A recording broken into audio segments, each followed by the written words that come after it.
All right, let's see. We're going. We're going. Are we going? Where's my video? There it is. Awesome. Let's listen to this. Yep, there we go. We are on, and I can see myself. Great.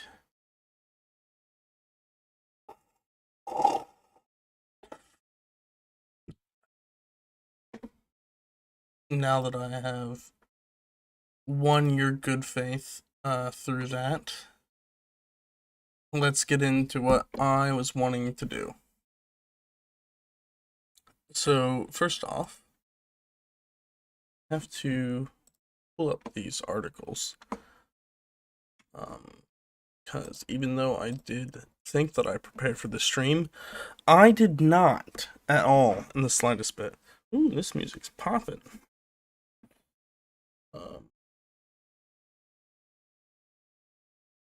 Alright. So I have to get these articles up for me to read. I don't know, I feel like I'm taking advantage of everybody who's watching this and everybody who will watch this because I'm literally just doing my homework. But I'm doing it for you guys to help spread and share knowledge. And don't worry, I will be doing more than just posting or just reading homework stuff. I will be also pulling up other things. We're gonna be reading the Canterbury Tales, at least just the general prologue. I don't know. I'm gonna keep streaming until I feel like I can't stream anymore tonight because I have a lot of reading to do. I've put this off for quite a while, and I have a paper due on this next week, so I feel like I should probably get these done. But now I need to find this assignment so I can grab these articles. There we go.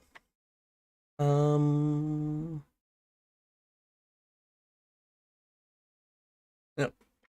Pull this up, and we're going to go pop this out. Let's pull up OBS just so I can make sure everything's going the way that it's supposed to. Yep, cool. And my name is not on here. Awesome. That's even better. Let's do this. Boom. Not that I care if anyone knows my name. But let's make this bigger, bigger, close that. Oh.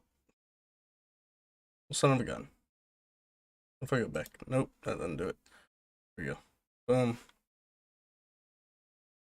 Oh, let's do that. Download it. That'd be probably better. Let's just put it on the desktop. In my thesis folder, because I don't want it in my thesis folder. Here we go! Woo! Oh. Son of a bitch. Stay in the middle. Cool. Awesome. So, seeing as it appears to be just me in here right now, no one else, just me, I'm going to, I guess, read the boring stuff first. And if it gets to the point where enough people are in here that I feel bad for taking up everybody's time, I will then switch to the less boring stuff and we will read the Canterbury Tales. But yeah, I don't know. I feel like it's too fun to just leave. So right now we're going to read this essay, or article, not essay, about the 7 myths of the Crusades. Excellent. I love watching people just pop in and then pop right back out because this is gonna be pretty boring. Not really. I don't know. I really enjoy this. I know a lot of people will think this is boring though. And again, like I said, if we get like more than just like 1 or 2 people in here, we'll switch right over to the Canterbury Tales, and you'll get to listen to me read in Middle English, and it'll be great and awesome and fun. But until then, I'm going to put you to sleep to listening to these wonderful articles. And actually, hold on one second. I'm going to go grab something.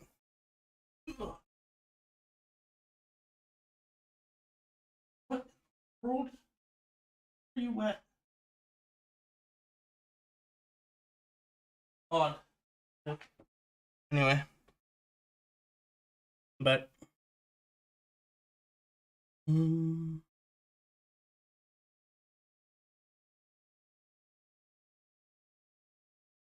interesting. Okay. Notes to be taken while reading because again, I'm writing a paper on this, so I might as well take notes while I'm actually reading it, and we'll see what happens there. A little bit of yum. All right. Mona Hammond and Edward Peters. This is, I'm assuming, going to be about the Muslim view on the Crusades, because of course that's what this paper is supposed to be about. So we're gonna see what this is like, and then if you guys just like tell me in the chat to like stop and that this is miserable to listen to, we'll switch over to something a bit more fun. So just let me know if I am torturing you too much. The Crusades are almost forgotten in the West, but not closer to the lands in which the fighting took place. Now, I don't know if that's necessarily true. I don't necessarily agree with that. Anyone who doubts the need only recall the fanfare with which the 1987 Muslims in Egypt, Syria, Jordan, and Iraq celebrated the 800th anniversary of the victory that led to the Muslim reconquest of Jerusalem, or consider the leading role Islamic groups have played in mass demonstrations against the war, the First Gulf War, in the streets of Cairo, Damascus, Amman, the historical conflict between Islam and the Christian West. In other words, is a powerful, still rallying symbol among many Muslims. When read in conjunction with the title under which they appeared, Long Memories of the Crusades Overshadowed the Future, these words, part of an editorial in the Sydney Morning Herald that appeared only hours before coalition forces secured Baghdad in the Second Gulf War, can only be understood to mean one thing: a centuries-long Muslim memory of Crusades fuels today's hostility toward the West on the part of many Muslims. 4 years earlier, John Esposito, a professor of international affairs and Islamic studies at Georgetown, had written in a similar vein. Few events had a more shattering, more long-lasting effect on Muslim-Christian relations than the Crusades. For Muslims, the memory of the Crusades lives on as the clearest example of militant Christianity, an early harbinger of the aggression and imperialism of the Christian West, a vivid reminder of Christianity's early hostility toward Islam. If many regard Islam as a religion of the sword, Muslims down through the ages have spoken of the West's crusader mentality and ambitions. Therefore, Muslim-Christian relations, it is less a case of what actually happened in the Crusades than how they are remembered. The question is, are they correct? Okay. I'm glad that our author here put this. I would like to push back against that. I don't think that... Well, one, if you start looking at it as Muslims are viewing Christians as all these certain things, because of the Crusades, that really doesn't shed a good light on the Islamic faith and those who follow it. If something that happened this long ago is still the main reason for hatred against the West, I believe that says more about those who harbor that hatred than it does about anyone else that they hate. So I understand this person might be trying to be in this paragraph here. Professor Esposito may be, yeah, okay, professor of Islamic studies. I don't think they realize how bad this makes Islam look, that the main reason they still harbor hatred for Christians is because of something that happened, um, something that was initiated well over 1,000 years ago, or 900 years ago. Yeah, 900 years ago, almost 1,000, 950 something.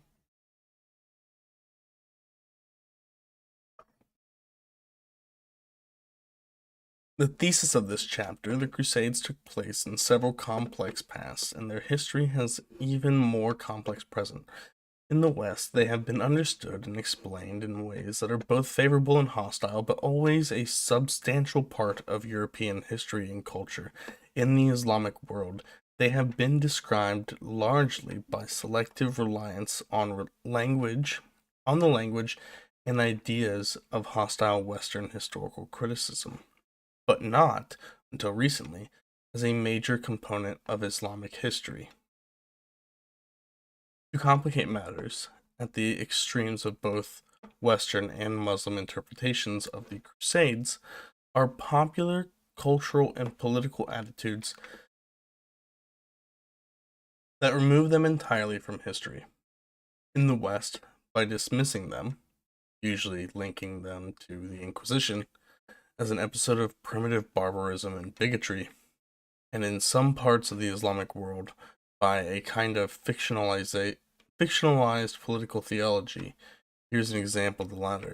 Soon after the 11th of September 2001, Osama bin Laden extended the term Crusaders to the Australians and East Timor. His rhetoric distorted history and geography, but it struck a chord with Southeast Asian Islamists. Imam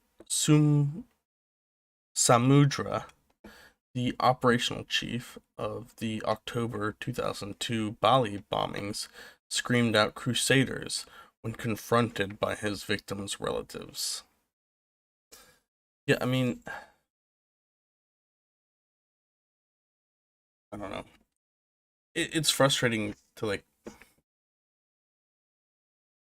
it's frustrating to read a lot of this because it clearly has academic woke leaning tendencies in the writing. Um, when writing about something that it's not very woke, the topic here, but to see them try to pussyfoot around the main issue, it's a bit frustrating.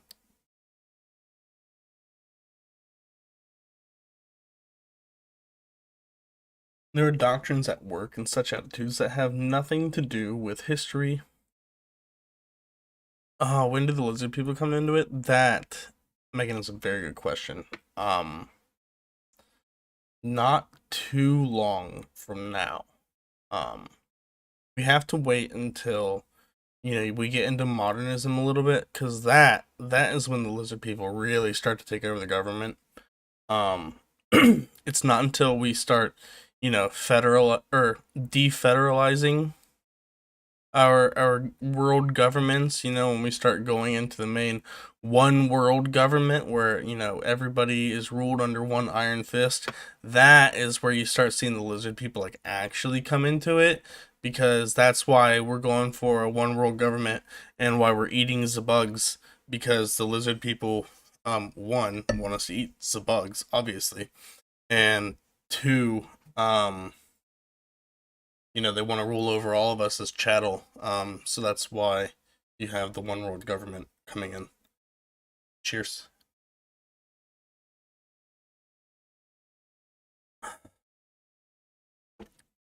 Man, this is killing me. I'm only 2 pages in and I want to die. Iron Fist equals lizard people? Yeah. No, absolutely 100%. Um, Big iron scaly fists. Those are lizard people.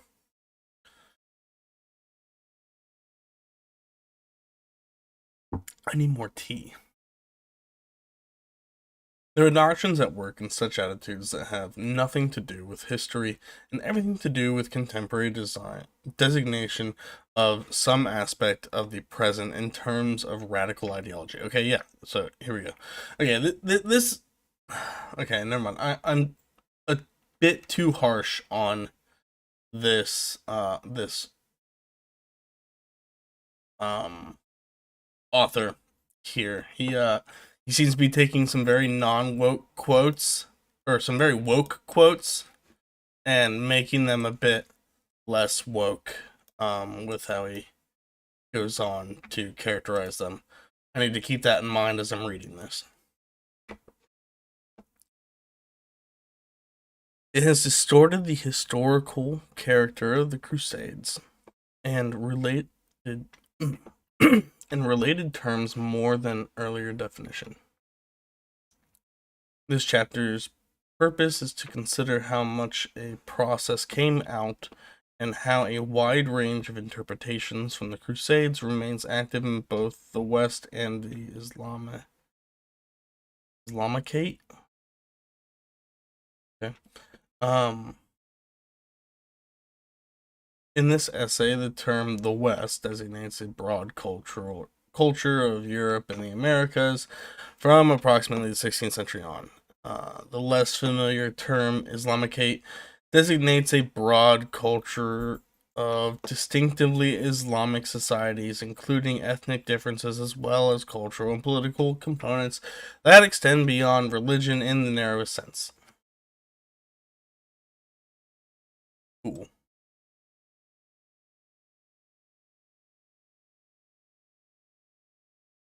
History as constructed memory. Oh, this is where you might lose me. Every belief system asserts that absolute power, asserts an absolute power, one that is not quite history, as that term is academically understood today, although it is usually made to appear to be history, but in a past that is a component of self, but a past that is a component of the system itself, its constructed memory. Its purpose is to account for the emergence and identity of and to legitimate a belief system, to identify the greatest threats to its existence, to celebrate its past triumphs, to account for its present perceived condition. It is essentially dogma rather than history, or rather dogma asserted to be history. Some aspect of the past can seem to serve this purpose more effectively than others, and to do so at particular times, usually periods of anxiety or triumphalism. On occasion, a single belief system may entertain conflicting visions of the dogmatic past that reflect non-conflicting histories, but the polemical instrumentalizing of this past in order to deal with conflicting ideas in the present.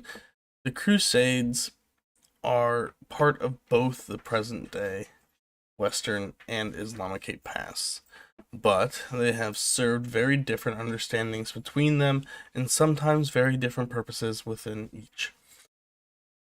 Within this context, the critical study of history must somehow manage to keep its distance from extreme ideological positions, no matter how difficult that can be. You see, what's really frustrating about reading this right now is the fact that I have no idea what I want to write my paper on, and so I can't just like pick and choose on where I read with these little headings here. Be great, because if I had known what this was like fully just talking about, I would have just completely ditched this whole paragraph because this was absolutely pointless to read. Um, Western memories of the Crusades. At least he has a lot of footnotes in here, so it's not quite as long as it appears to be. Um, oh look, JSTOR, my favorite. Um, Early Islamic views on the Crusades. Okay, 19th century turning point, European nationalism, colonialism, and the Crusades. Really don't want to read that. Um, Literature in the 19th century, end of the century influences. Man, I feel really bad for reading this like on stream because this is boring. And I study this stuff like I'm so sorry. Especially I guess to you, Megan, since you are my one viewer still. You know what? Here's what I'll do. I'll be a nice benevolent streamer and I'm gonna stop because I hate that. Um we're gonna switch to something more fun. Let's see if I can do it this way, if this way's better.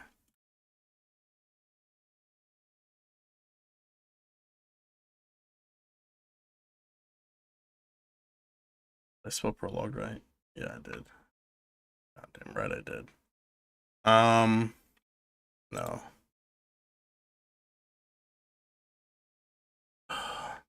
Brave is great, but its search function is absolutely horrible.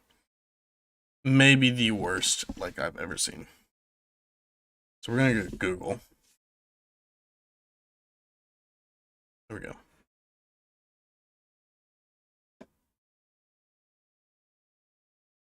Oh, okay. Thanks, Megan. You're like just here. You're not really listening to me. Awesome. That makes me feel a lot better. Less pressure, you know. All right. So fun for fun. We're gonna do this, and we're gonna read some of the Canterbury Tales. We're just gonna read the general prologue. It's not too bad. It's only 860 lines, but I figured it'd be like a fun thing to take in chunks and read each story as it goes. So we may as well at this point read the actual general prologue. How long have I been going right now? 20 23 minutes. Let's do that. We'll edit here. Where we go. 23.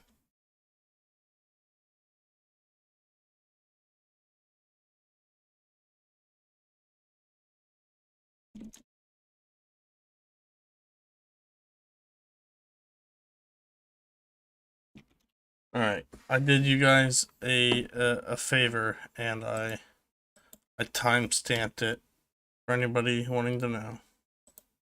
Cool. All right, cool. So let's do this. Let's.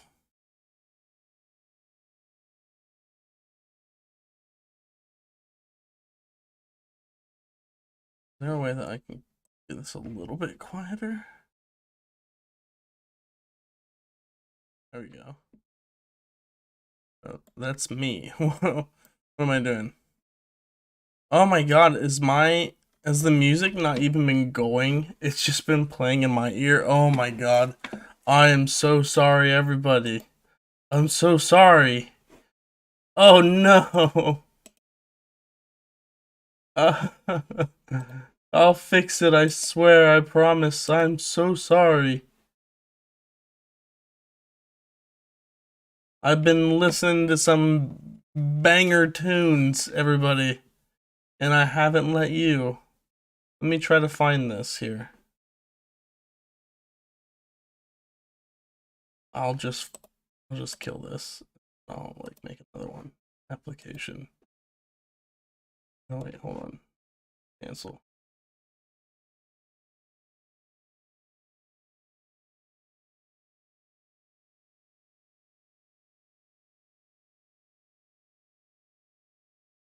Oh no. Why are you not playing? Alright, we'll just delete you. We'll get a new one in. Cool. Oh no, now my timestamp is definitely... No! I'm so sorry, everybody. There's some music for you. Oh god. No! Anyway. We'll go from here. Cool. So for those who don't know, the Canterbury Tales is a list of, it's a bunch of stories that were written by Geoffrey Chaucer. We're gonna start now with the general prologue. It's all written in verse, and essentially what this is this is setting the scene for us, where Chaucer's gonna tell us all of the people who are going on this journey and what exactly they are doing on this journey. And we'll go from there. And I guess you'll see. Here beginneth the book of the Tales of Canterbury. When that April with its shore sota, and draughts of March had pierced to the rota, and bathed every vine in sweet liquor, of which fair too engendered is the flower. When Zephyrus eke with his sweated breath, and spirit hath in every holten heath, the tender croppers, the young son, hath in the ram his half course Irona, and smaller fowlers mak and melodia, and slappen alt knicked with open eye.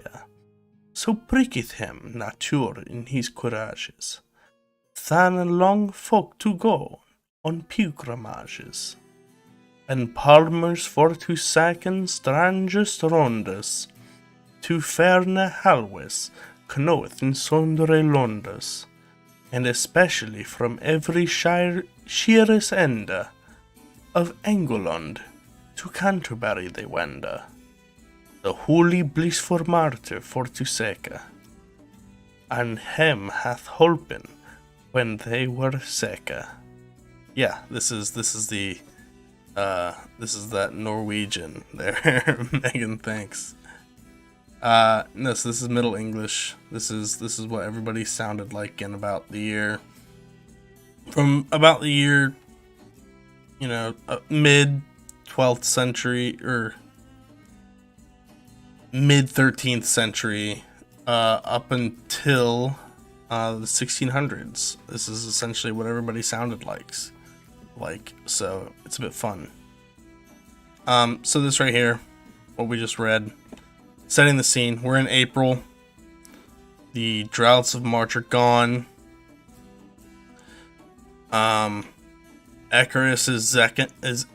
Zephyrus is ecking with his sweet breath. And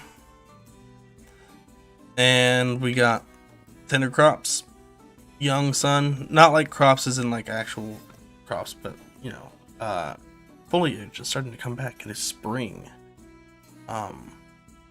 And we have the young son hath in the ram his half course run.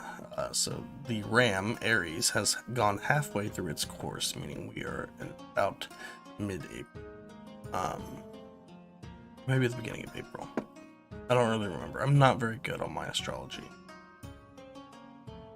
But we have people on their way to Canterbury to seek out the holy blissful martyr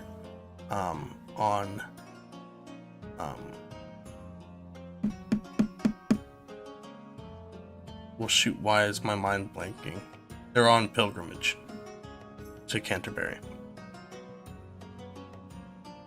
Befeel that in that season on a day, in Southwark, that the tabard as I lay,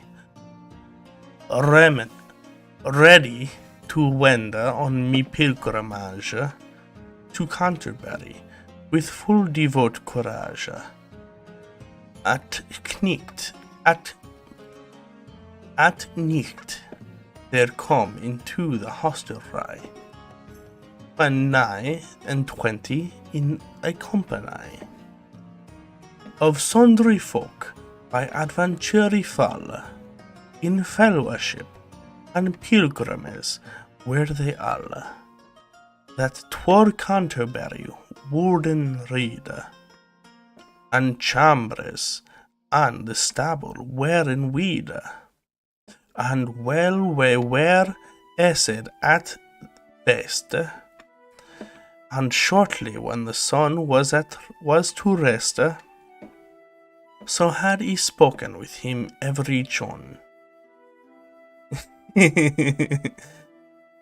that he was here fellowship anon, and made forward early for Teresa, to take your way there as you devise.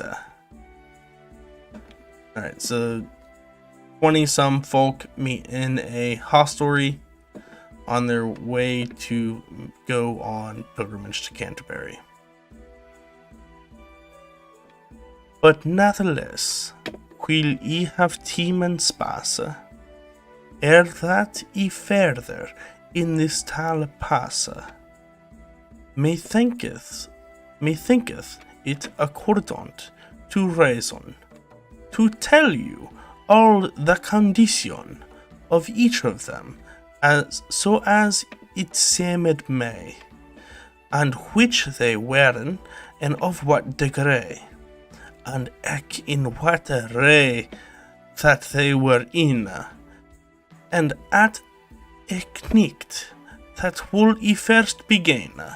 Alright, so he's going to tell you about each of them, and their condition, and in what status or degree they are in life. And so with a knight is what he is first going to begin. A knight there was, and a worthy man, that thro' the time that he first began to reading out, he loved chivalry, truth and honour, freedom and courtesy. Full worthy was he in his lord's were, and thereto had he ridden no man fairer, as well in Christendom as in heathenesse, and ever honoured for his worthiness.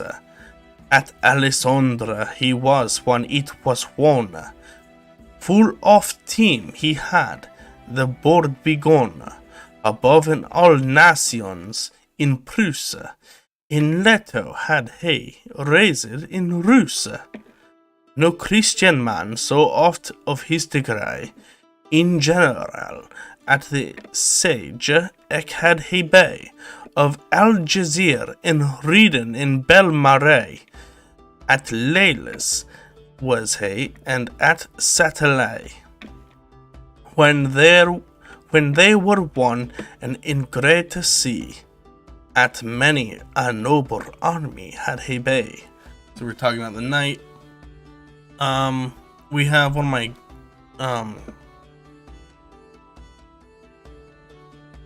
oh, where is it?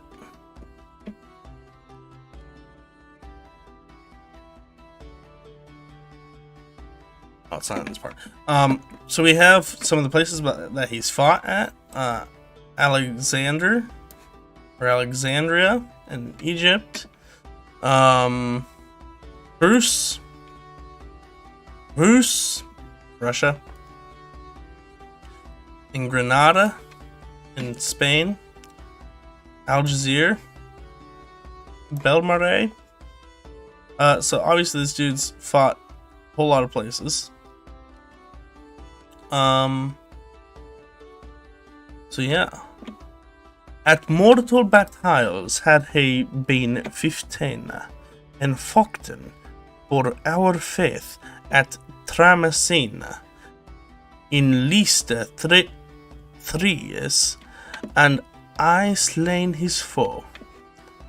This ilke worthy knight had been also some time with the Lord of Palatine, again another heathen in Turkey, and evermore he had a sovereign priest, and though at he were worthy, he was wise, and of his port as make as he made, he never yet no villainy nigh said, in all his life unto no manner white.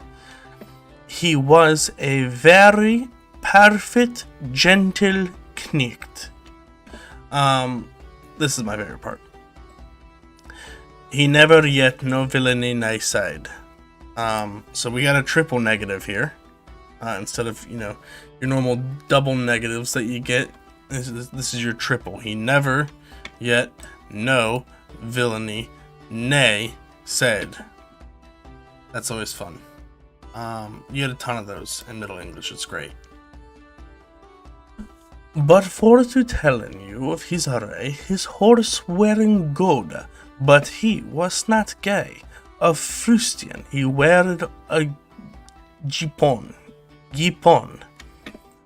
all besmothered with his habergeon, for he was lat he come from his visage, and went for to don his pilgrimage. With him there was his son, a young squire, of lovier, and a lusty bachelor, with looks cruel as they were laid in press. Of 20 year his age he was, I guess. Of his stature he was of even length, and wonderly delivered, and of great strength. And he had been some time in chivalry, in Flanders, in Artois, in Picardy, and born him well was of so little space, in hope to standen in his lady grace, emburdened was he, as it were a maid, all full of fresh fleurs wit and raid. Singing he was, or floating, all the day. He was as fresh as in the month of May. Short was his gown, his sleeves long and wide. Well could he sit on horse and fair read.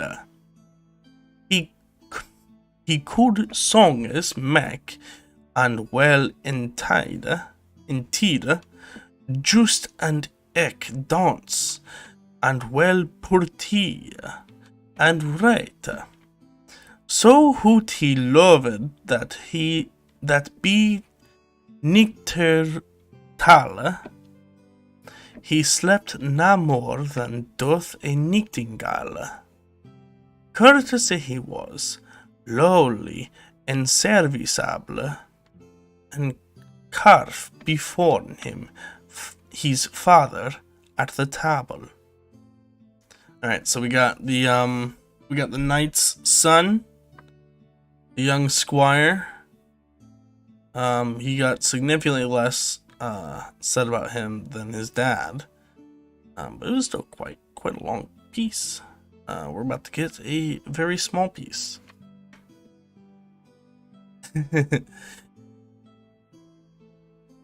Courteous he was, lowly and serviceable. Yeah, no, I think hand gesturing. Definitely what I should be doing right now. A yeoman had he, and servants namo, and at team for him least read so, and he was clad in coat and hood of grain, and sheath of peacock arrows pricked and keen. Under his belt he bare full thriftily, well could he dress, his tackle yeomanly, his his arwas drooped not with feathers low, and in his hand he bare a mighty bow. Eke not heed had he, with a brown visage, of woodcraft well could he all the usage. Upon his arm he bare a gay brassiere, and by his side a sword and buckler, and on that other side a gay dagger. I don't know what a gay dagger is, but sounds interesting. Harnessed well and sharp as point of spear. A Christopher on his breast of silver sheen, and horn he bare, and baldric was of grain. A forester he was, soothly as he guess. There was also a nun, a prioress. I'm not gonna leave that with a rhyme not finished. Yeah, we got a yeoman, a bowman, essentially. I feel like he's definitely meant to... The love of your life? Megan, who are you talking about, the love of your life? I don't know who you're talking about at all. But that person is probably asleep. Because they're not replying to me. But yeah, I don't know who you're talking about. Anyway, though, we got a yeoman. I feel like he's definitely meant to resemble our first thoughts as a bowman in green. This is definitely, I think, meant to resemble Robin Hood. We have examples of Robin Hood stories well beyond this time in history. Yeah, Megan, I don't know where she is. She hasn't replied to me. I sent her the link, though, that I had started, so I don't know.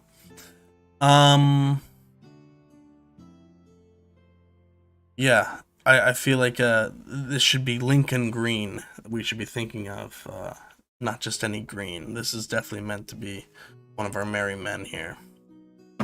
Anyway, we continue. A forester was he, soothly as he guess. There was also a nun, a prioress. That of her smiling was full simple and coy. Here greatest oath was but to Saint Loy,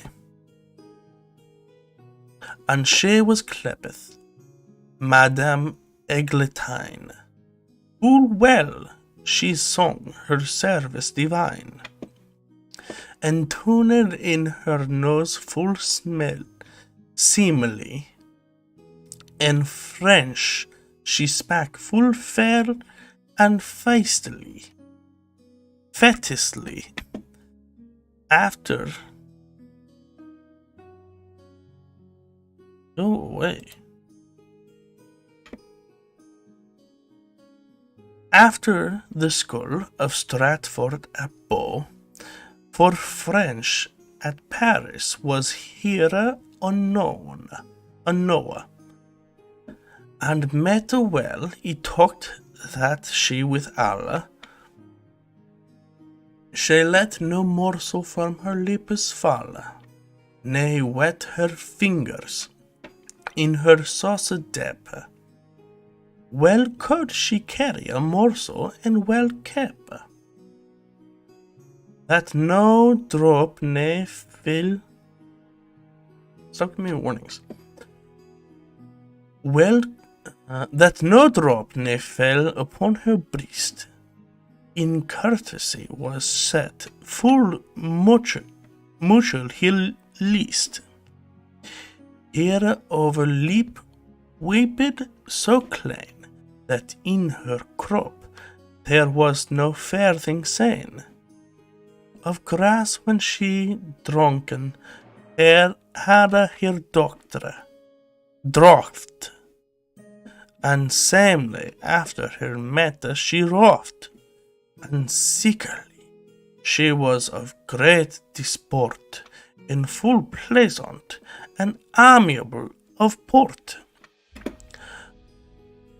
and pained here to contrefet chair of court, and been estalage of manera, and of ben holding digne of reverence, but for to speaken of her conscience. She was so charitable and so piteous, she would wept if that she sought a mouse. Okay. She's so piteous she would cry if she saw a mouse.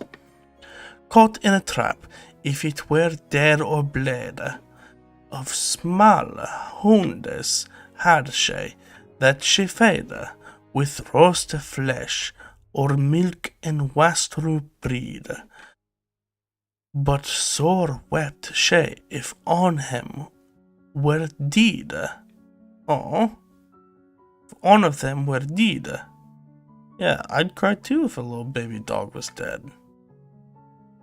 Or if men smote with a year smerte, and all was conscious in tendre heart. Full seemly her wimple pinched was, her nose tretis, her eyen grey as glass, her mouth full small, and there to soften read, but sickly she had a fair forehead, for it was almost span brood it through, for hardly she was not undergrew. Full fat was her cloak, as he was war, of small coral about her arm she bare, a pair of beads, golded, all with grain, and thereon hang a brooch of full sheen, on which there was first writ a crowned, and after amor vincit omnia. Another nun with her had she, that was her clepene, and on priestess there. Priestess 3. Okay. Yeah, we got this nun who's got little doggies. Suck the moose? Suck the moose? What do you mean suck the moose? Like a moose. Not a moose. Like a moose in the hoose. You gotta start thinking a little bit further north here, Megan. We got a moose in the hoose. But not like a goose.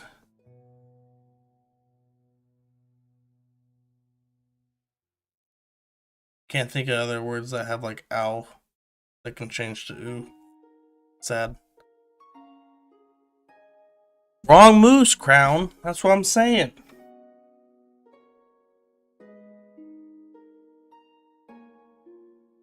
Yeah, you should have known this.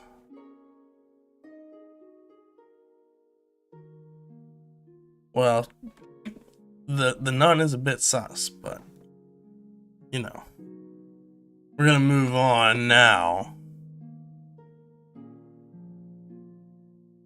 A monk there was, a fair for mastery, an outrider that loved venery, a manly man to be an abbot able, full many a dainty horse had he in his stable.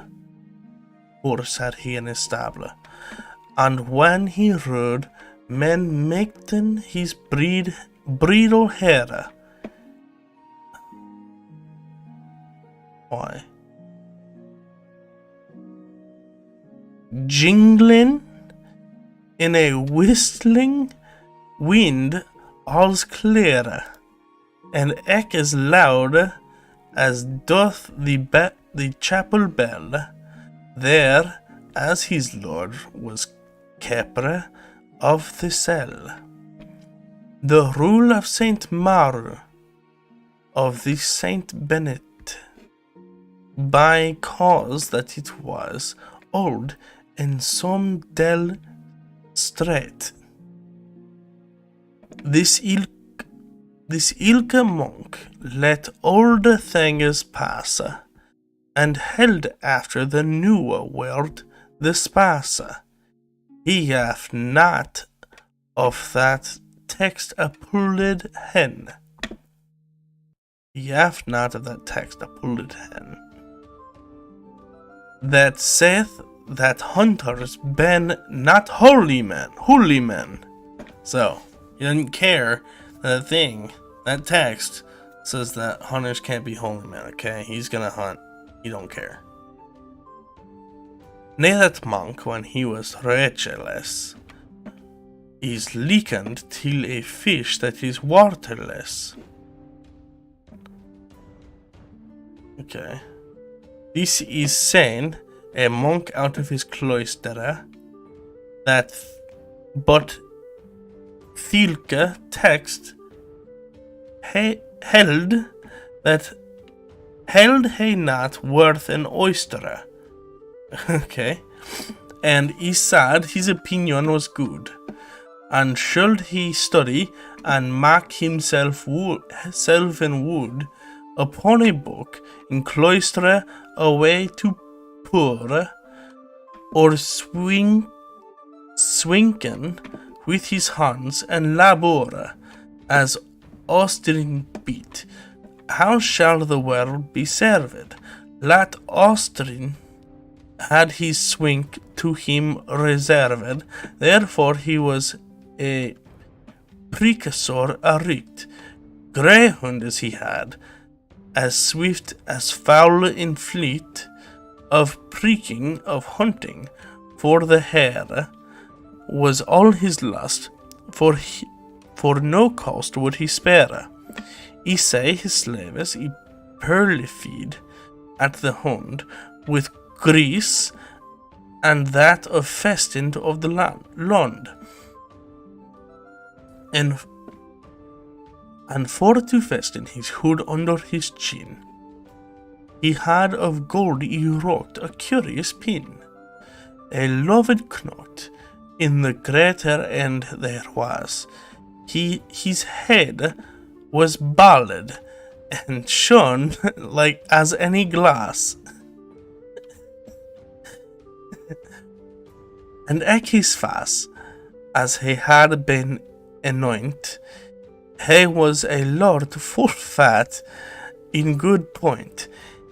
His iron slept and rolling in his head that stammered as the furnace of a lead. His botus supple, his horse in great estate. Now certainly he was a fair prelate. He was not pale, and forpen ghost, a fat swan loved he best of any roost.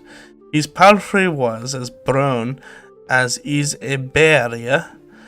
A frairer there was, a wanton and a merrier. Ballad. He was ballad. I love how it's spelled too. Ballad. His head was ballad as soon as any glass. That shone as any glass. That's great. So we got a fat baldy here. A fat bald monk who is a manly man. He's got greyhounds. He likes to go hunting for rabbits. And he doesn't give a hoot about what any newfangled thing says. He's gonna he's gonna keep hunting. He doesn't care. No, he doesn't have a gay dagger. Hey, this is a holy man, okay? He can't have a gay dagger. He's not allowed. He's not. These knights here, they can go around willy-nilly with gay daggers and gay, or I guess it wasn't a knight, it was a yeoman, wasn't it? It was Robin Hood, gay Robin Hood and his gay merry men, out with their gay daggers and gay bows.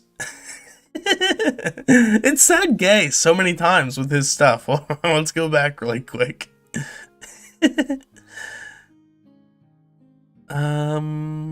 We got the nun, yeah. Mighty bow. A gay bracer. Okay, so his little arm protections there are gay. And he's got a gay dagger. So I guess you shouldn't use a dagger, and you shouldn't wear arm protection because both of those are gay. Or I mean, unless you're gay, then you can. But if you're straight, better watch out. You might be sending the wrong message to people.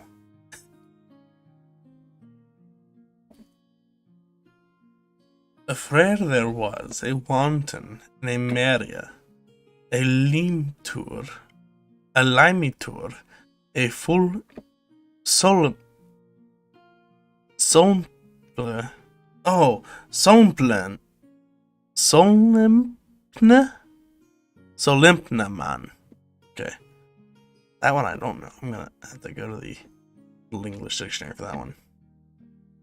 In all the orders for is none that can. So much of dalliance and fair language. He had mad full many a marriage of young women at his own cost. Oh. Unto his order he was a noble post. Full well beloved and familiar he was he, with franklins over all in his country.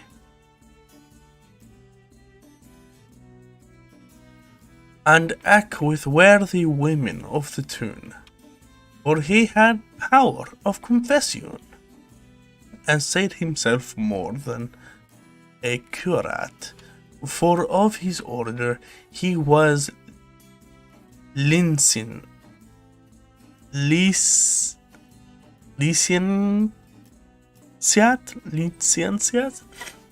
Again, man, this one's tough. A few things I'm gonna have to look up. Full sweetly heard a confession, and pleasant was his absolution. He was an easy man, who gave penance there as he wished to have good petience, for unto a pauvre order for to give, in sin that a man is well y shrieve, for if he have, he durst make avaunt, he wist that a man was repentant, for many a man so hard is of his heart, he may not weep, although him sore smart. Therefore, instead of weeping and prayers, men mote give silver for to pauvre frères. His type it was, farced full of knives and penis for... Got me there. He got me there. Son of a gun. And penis for to even fair weavers. and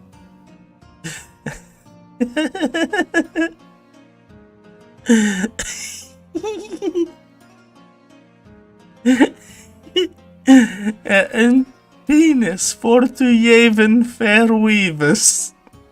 And certainly he had a modern note. Well could he sing and play on a rota. If you can't tell why I'm laughing, Y's are sometimes G's. Y's are often G's at the beginning of words. So this is not Yevon, this is a Gavin, so given. On penis for to Yevon fair weavis.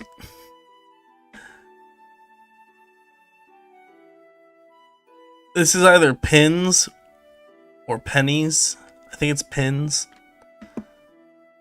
This is fair wives, yes, but penis. Oh man, I don't know. That's so funny. And certainly he had a more nota. Well could he sing and play on a rota of yeddings. He bar outrail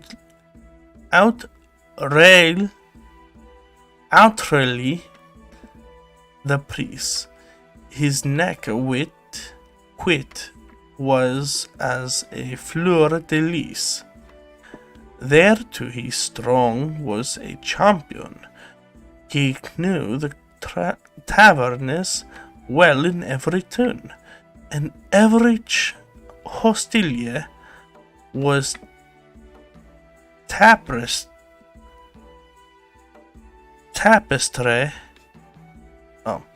An average hostilier and tapestry, but bet than a lazar or begestry. For unto switch a worthy man as he accord not that by his faculty to have with seeker Lazar's acquaintance. It is not honest, it may not advance. For to dealen with no switch porale,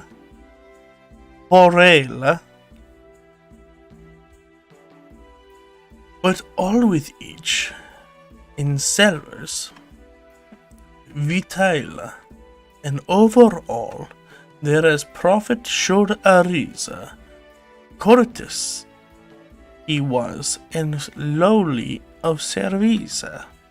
There was no man nowhere so virtuous. He was the best beggar in his house, and yet a certain firm of the grunt, none of his brethren come there to his haunt. For though the weedwa hath not a show, so pleasant was his in principio, yet would he have a fair thing ere he went. His purchase was well better than his rent, and rage he could, as it was written web. In love dies there could he mutual help, and for he was not like a cloisterer, with threadbare cup, as is a povre scholar, but as he like a master or a pope, of double worsted was his semcop, that rounded as a bell out of the press, somewhat he lisped for his wantonness, to make his English sweat upon his tongue, and in his harping, when what he had sung, his iron twinkled in the head areat, as soon as the stairs in his frosty neat. This worthy limetur was cleped Hubert. A merchant was there, with a forked beard. Holy shoot. I think we learned the most about this friar than anybody else on this trip. And I thought the monk was really long. I am not looking forward to this merchant oh, never mind. The merchant's not even close to as long. Why did we listen to so much about this really boring friar? That was really annoying. I didn't enjoy that at all. But yeah, now we have a merchant. A merchant there was with a forked beard, in motley, and hay on his horse he sat, upon his head a Flandrish beaver hat. His bodice clasped fair and feistly, his raisins he spak full solemnly.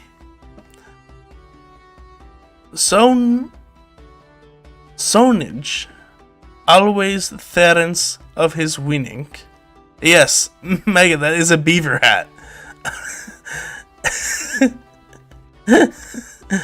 a Flanderish, a beaver hat from Flanders, a Flanderish beaver hat. he had a forked beard. He's in motley, and he's wearing a beaver hat on his head. He would the sea were kept for anything betwixt Middleburg and Orwell. He called in his échange childish cell. I think I like the merchant the best as well, Megan. I think he's great so far. I think he's the best ones we've gotten. Aside from our yeoman with his homosexual clothing and tools. Yeah, I like the merchant. This worthy man full well his wit beset, there wist no wheat, that he was in debt, so stately was he of his governance, with his bargains, and with his chevisance. Forsooth, he was a worthy man withal, but sooth to saying, he not how man him call. Alright. Yeah, that's we got a wild merchant here. That's a fun one. Alright, on to the clerk.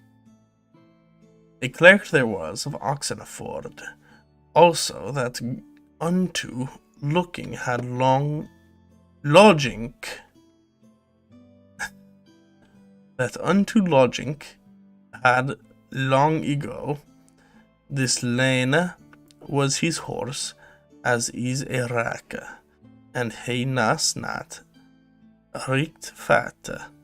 He undertake, but looked always, and thereto so brayly, full threadbare was his overest courtepy,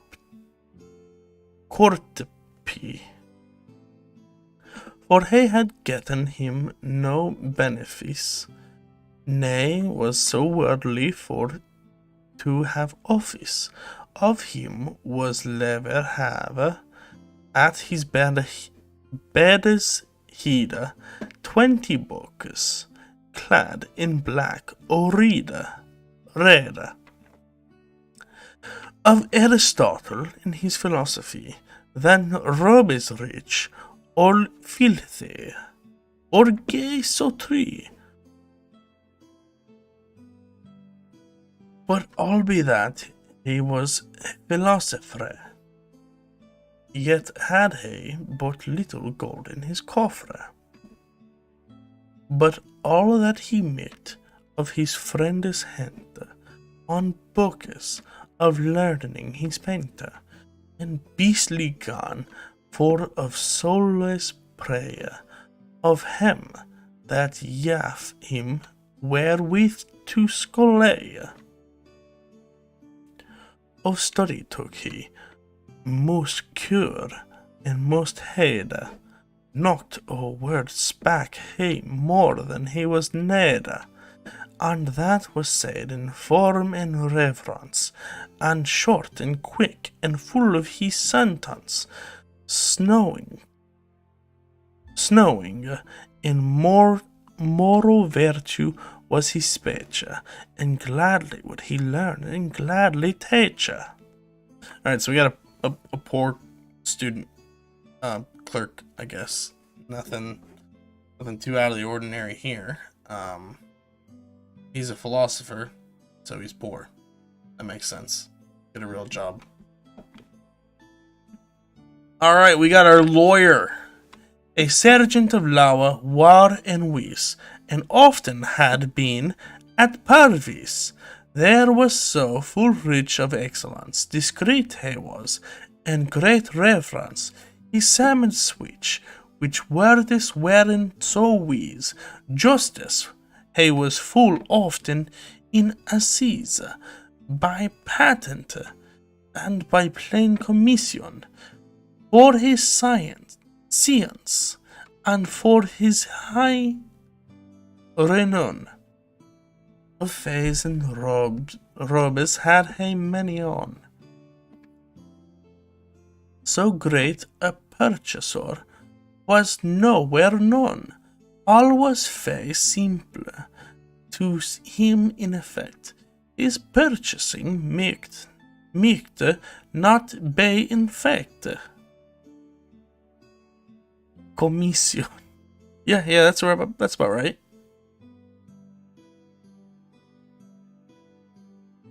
Nowhere so busy a man as he there nas, and yet he seemed busier than he was. He seemed busier than he was. Yeah, I mean, that sounds like a lawyer. In terms had he cast and domas all, that from the team of King William were fall. Thereto he could indict and make a thing. There could no wight pinch at his reading, and every statute could he plain be wrote. He rude but homely in a medley coat, girth with a client of silk, and bare small of his array, tell in no length tala. Länger tala. Alright. So we got a lawyer who makes a lot of money because he charges for everything and charges a lot of money and he buys a lot of stuff. That makes sense to me.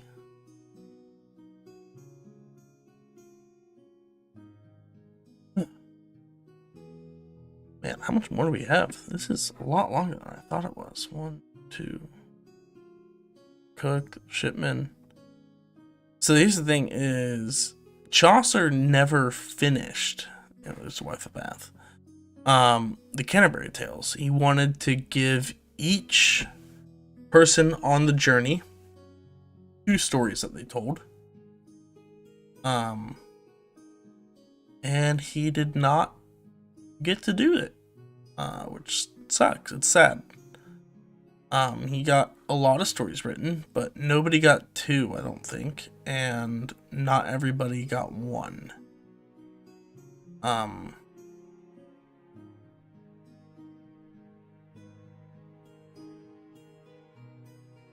Yeah, I know, right? It's crazy. How did he not finish this? Clearly he just wasn't trying. Clearly he just didn't care enough and just didn't try. And, maybe if he added some more people into the story, it'd be, like, easier. But, what a shame. What a shame. Yeah, there's 20 people on the journey, so that would have been, like, 40 stories. That would have been 40 stories. What's really fun is he himself is in the story.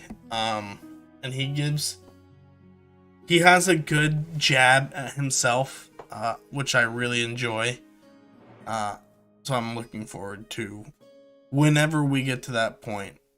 Definitely not in this stream at all. But it's great. He basically just tells himself to fuck off. Yeah, he did spend quite a bit of time on that friar. Very, very odd. I'm gonna go run and get some more tea. Oh, I don't have more tea. I'm gonna get water, at least. My throat is squeaky.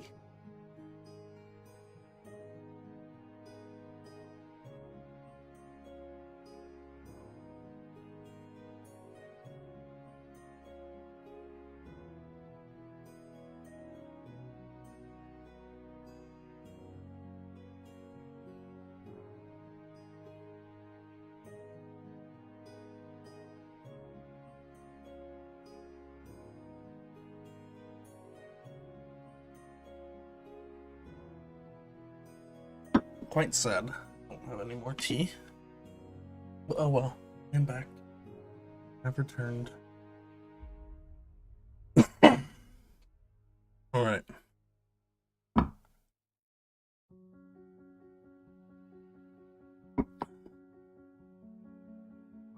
A Franklin there was in his company. Wheat was his bird, as is the deist. Deisai? Deisai?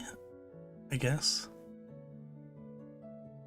Of his complexion, he was sanguine, well loved he by Morwe a sop in win, who leven in Dalit, there was ever his one, for he was Epicurus, Owen's son. Okay. That held opinion of Plaint Dalit was verily felicite parfait. Okay, so delete is delight. Okay. Understand? Cool. This song is very familiar, and I have no idea what it's familiar from, and it's really gonna bother me now. Was verily felicite perfit. An householder, and that a great was he. Saint Julian he was in his country. His bread, his ale was always after run. A better envied man was nowhere none. Without a bag, meat was never his house. Of fish and flesh, and that so plenteous, it snowed in his house of meat and drink, and all dainties that men could think, after the sundry season of the year, so changed his meat and his supper. Full many a fat partridge had he in moe, and many a brame and many a loose and stew. Woe was his cook, but if his sauce were poignant and sharp and ready all his grain. His table dormant in his hall always. This also is familiar. But I'm not getting like any notifications of being like, hey, you got copyright stuff here, but oh, cool. Tell me what it is. 19.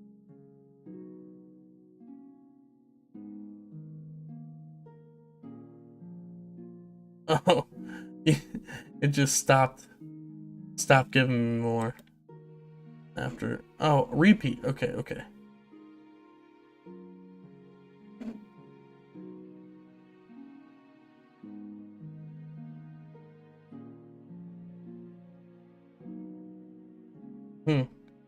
I mean, I suppose they're all. Where do I know these from though now? That's frustrating. Quite frustrating. Anyway, it does. doesn't it? Sound like it should be from Zelda.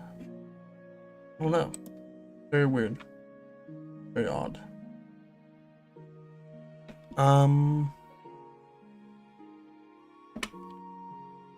All dainties that men could think. After the sundry season of the year, he changed his meat and his supper. Oh, we already passed that part. His table dormant in his hall alway stood ready covered all the longer day, and sessions there was of his lord and seer, full of time. He was knight of the sheer, and annas, and grisper all of silk. Hang at his girdle with a morn milk.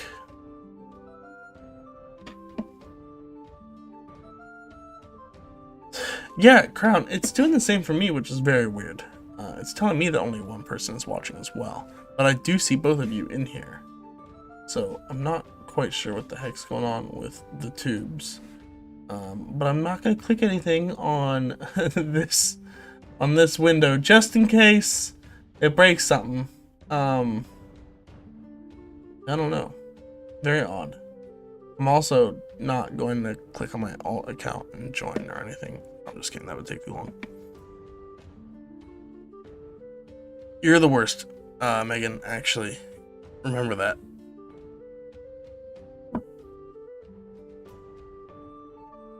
But Susan is second worst.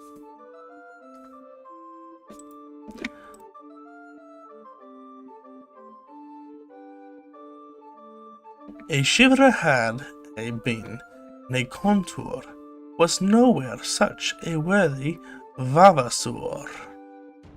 It's a vavasseur.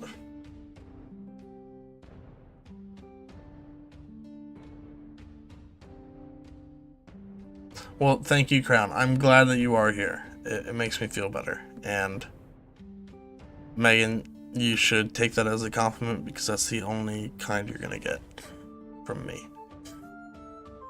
You guys tell that I've been sick for the last week? I could not get out of bed like most of the days last week. And then going to work this weekend was absolutely miserable.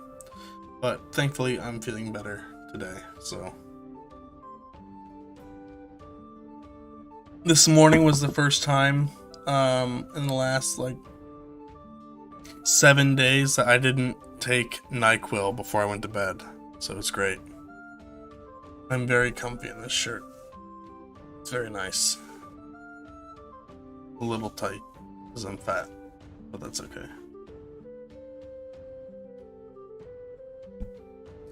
A haberdasher, a carpenter, a web.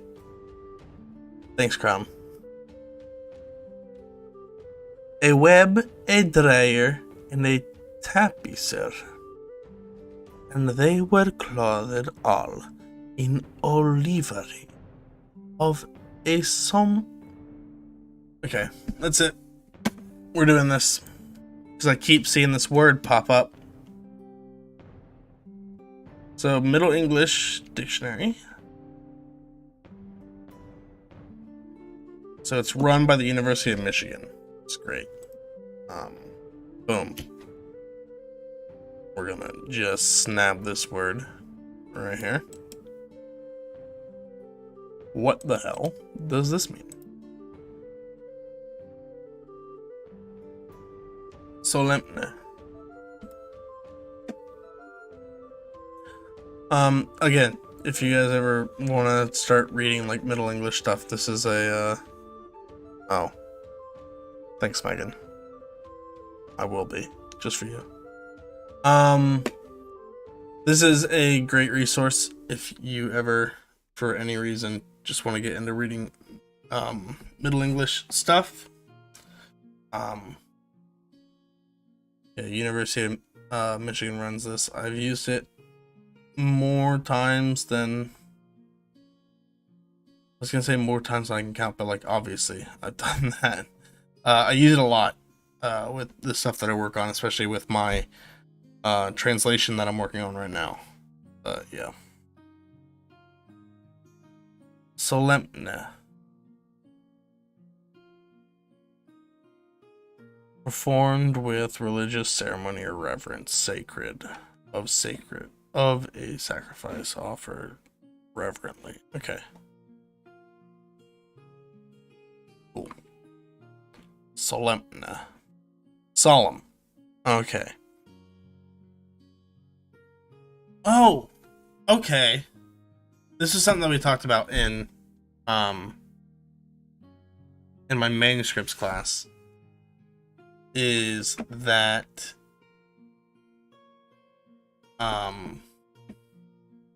when you have the two nasals right next to each other, some funny stuff can happen, such as, oh shoot, how can I show you this? Oh, I'll just put it in this. All right, ready? So you have something like, get this freaking cord out of the way. We got damnation here. What you will often find in Middle English is between, so you got M, the M sound, which is your lips. It's a bilabial nasal. Bilabial because your labia's here. Your labia's here. They're touching. So you got and then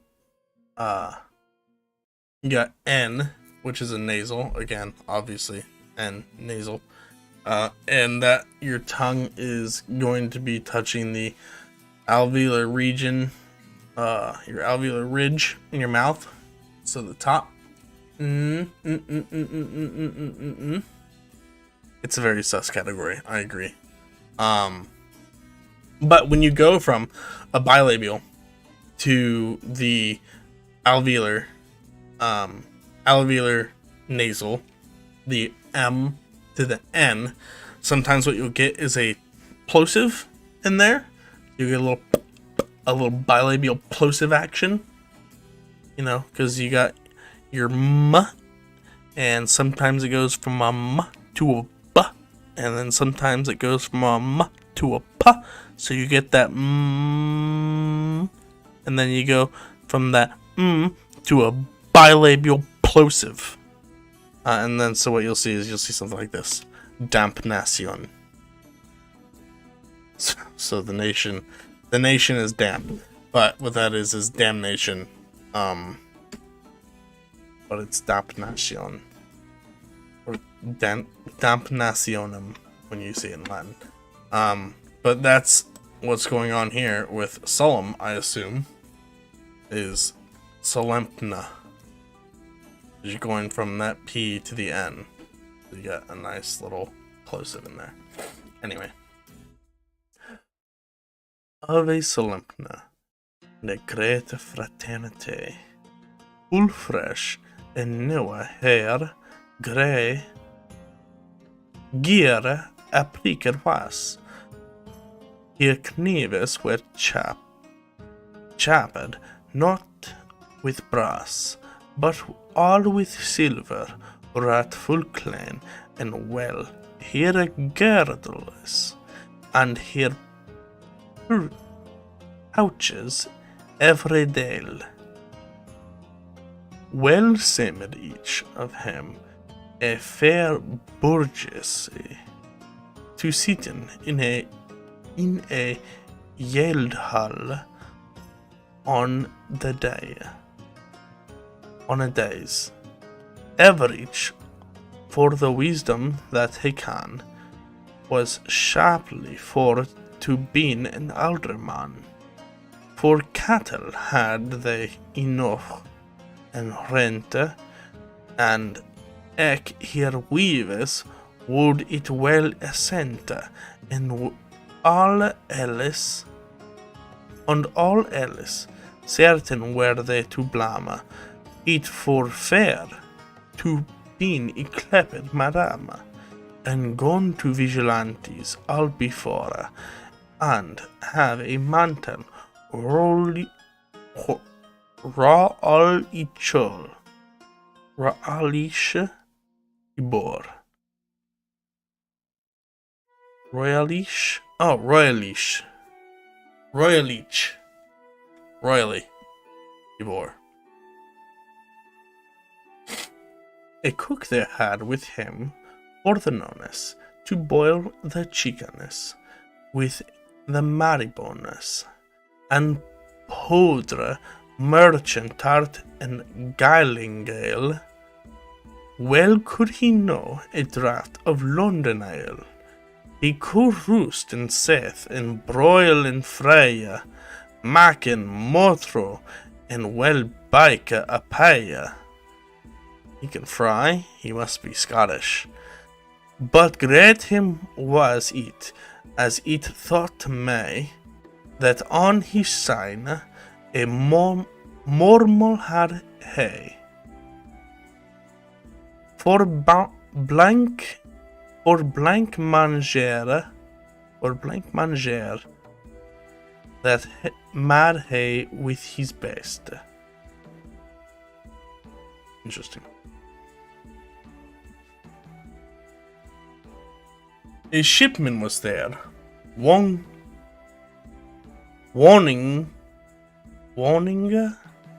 for the west. Warning for the west.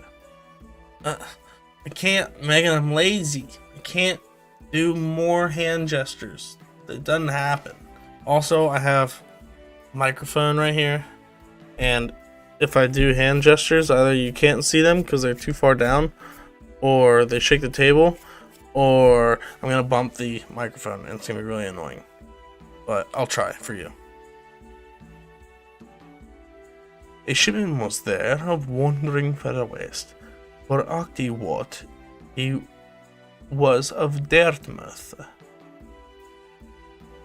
He rode upon a ronsy as he could, in a gowneth of falding to his knee.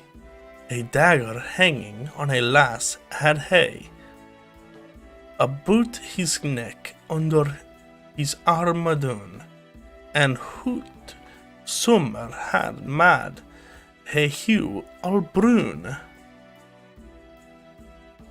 And certainly he was a good fellow, full many a draught of wine had he I draw, for Bordeaux ward will that the chapman sleep, for Nice conscience took he no cape.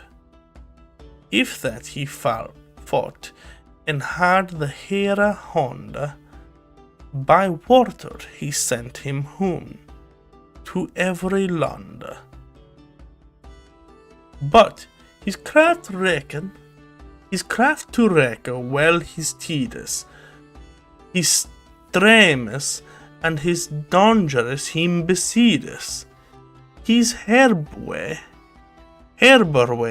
and his moona, his lord manga, there was none switch from Hull to Carthage.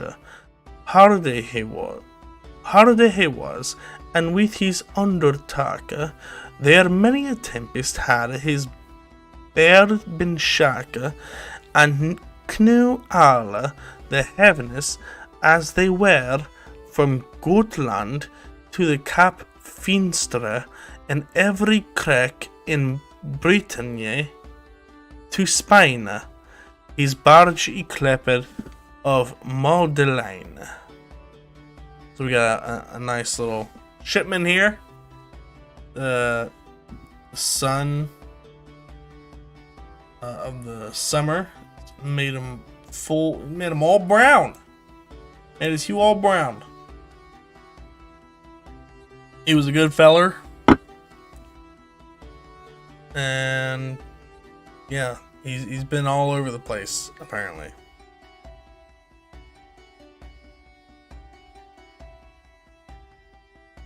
With us there was a doctor of physic in all this world.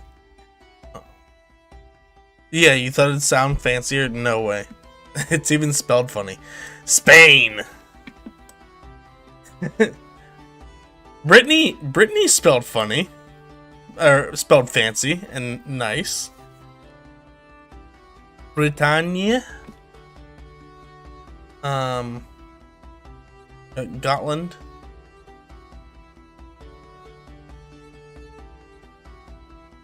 I don't know where the Cape of Finestra is. Yeah.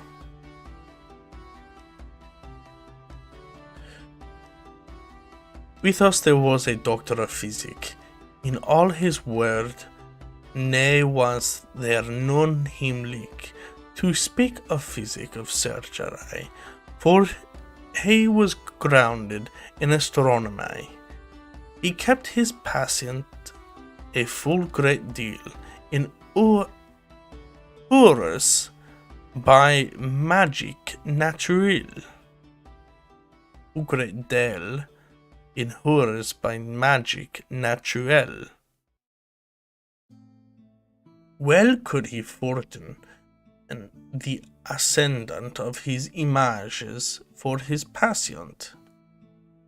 He knew the cause of every malady there in the were it of heat or cold or moisture or dry. Heck yeah, we did it, guys. Porn bots in the chat. Let's go. Let's go. Let's go. Let's go. Woo! Free virtual girls chat. Is that my alt? Yeah, of course. Oh. I've always wondered. I made the leaderboard. I've always wondered, like, what type of person clicks on these, because like how sad do you have to be to think that 69xxx dot site is gonna be an actual like dating site? Wait. Hold on. I did say moist. I did say moist. Oh no. That was my fault. No! Hold on, let's look at this. 69 XXX. I mean, not let's. I mean, I'm going to. SITE. Let's see what this goes to. Wow! Oh my! Don't go to that website, guys.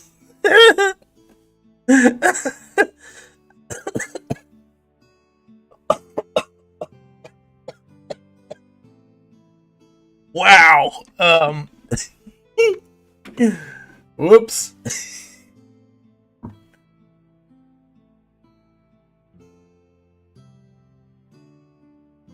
I need a second to recover from seeing that.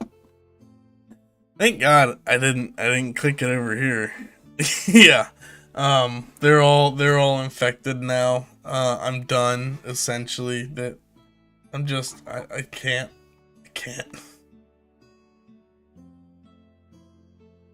Oh God, that was interesting. That was super interesting.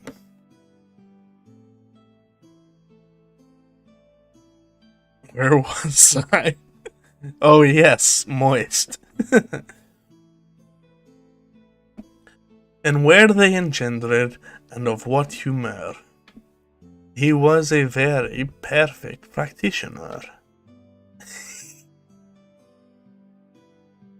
Practitioner. Alright, I love it. I love Middle English so much. The cause he know, and of his harm the root. Anon he yaff, the sick man his boot.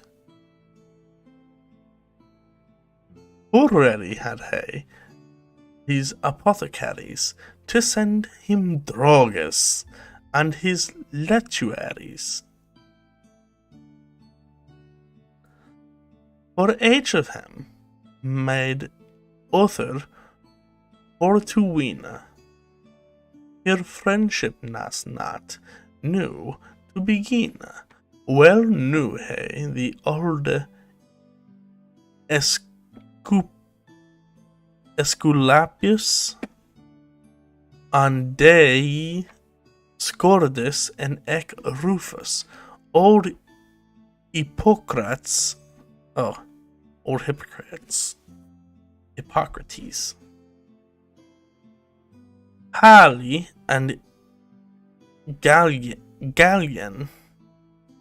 Oh man, this just could be a list of Greek names, Greek and Roman names in Middle English. Great. Serapion, Razis, and Avicen, Averrois, Damascene, and Constantine, Bernard, and Gadsden, and Gilbertine. Of his diet, measurable was he, for it was of no superfluity, but for great nourishing and digestible, his study was but little on the Bible. In sanguine and in pairs he clad was all, lined with taffeta and with sandal.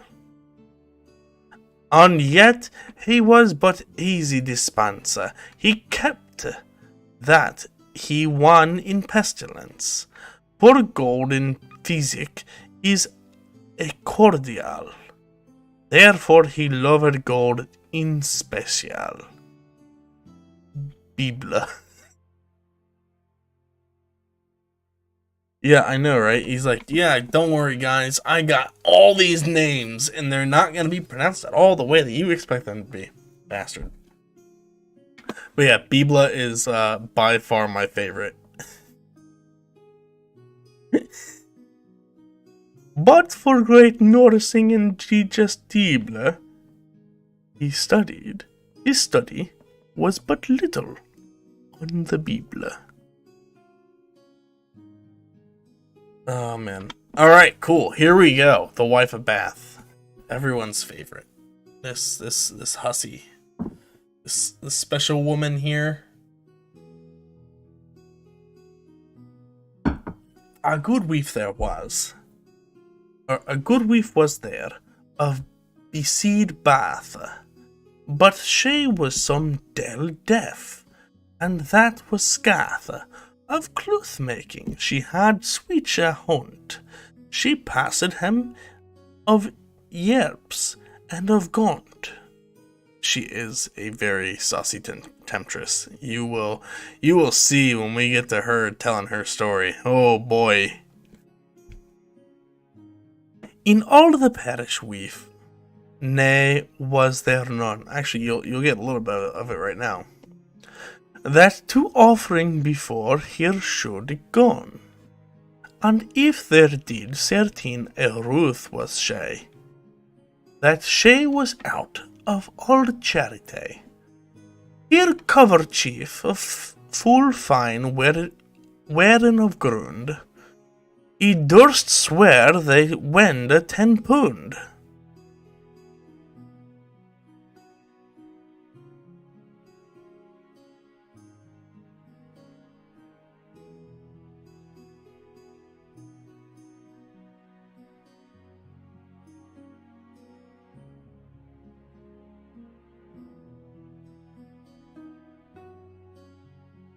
That's how it's pronounced. And I hate it.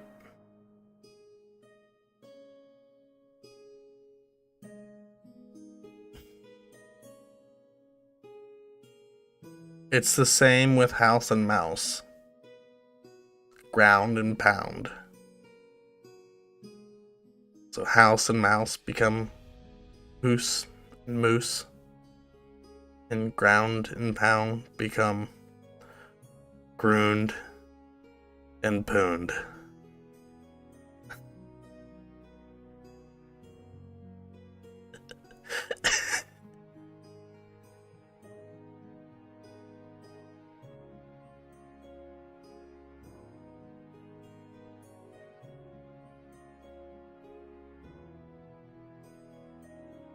That on a Sunday, wearing upon her head her hosen were of fine scarlet red, full straight it tied, on shoe full moisture and new. Bold were her face, and unfair on red of hue.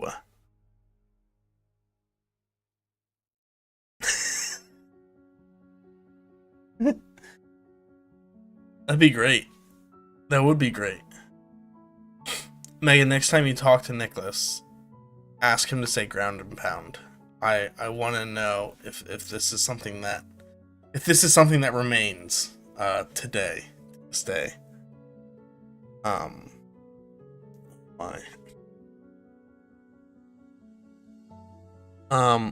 bold was her face and fair and red of hue. She was a worthy woman, all her leave. Husbands of church door she had five.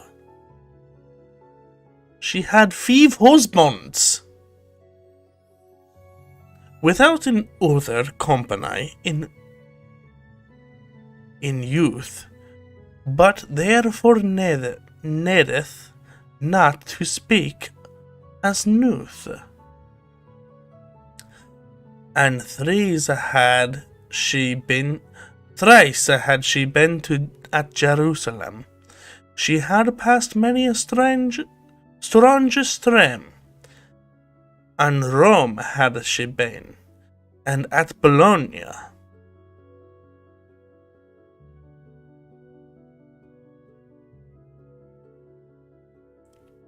Oh, I think he would think of quite a few reasons for that. I think you should still ask him though.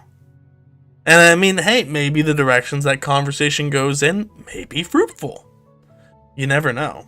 You just gotta ask. Ingles at Saint Jam,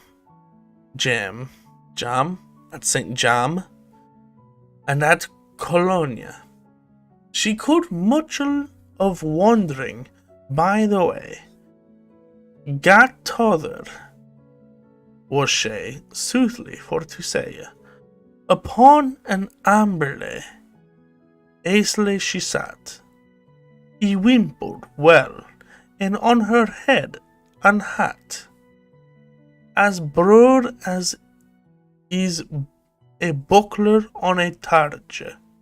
Okay, as broad as a buckler on a targe. A foot mantle about her hips.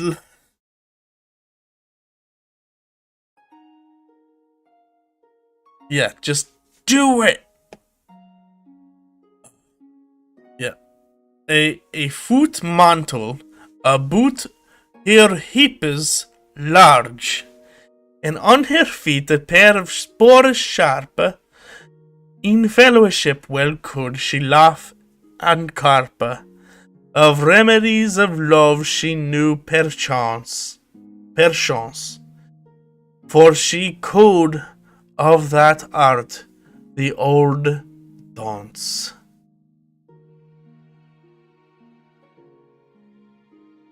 Oh man. Alright, we're about halfway through that. I don't know, should I call it just so I can like actually sit and do my homework? How long have we been going? A little under 2 hours? That's not bad. Yeah, I think I'm just gonna kill it. This is taking I need to do my actual homework, but this is too much fun. But I will remember where we last left off. We left off at the end of The Wife of Bath. That's a good place to leave off, actually. The end of The Wife of Bath's introduction. It's also about halfway. So we got priest, plowman, Reeve and the miller,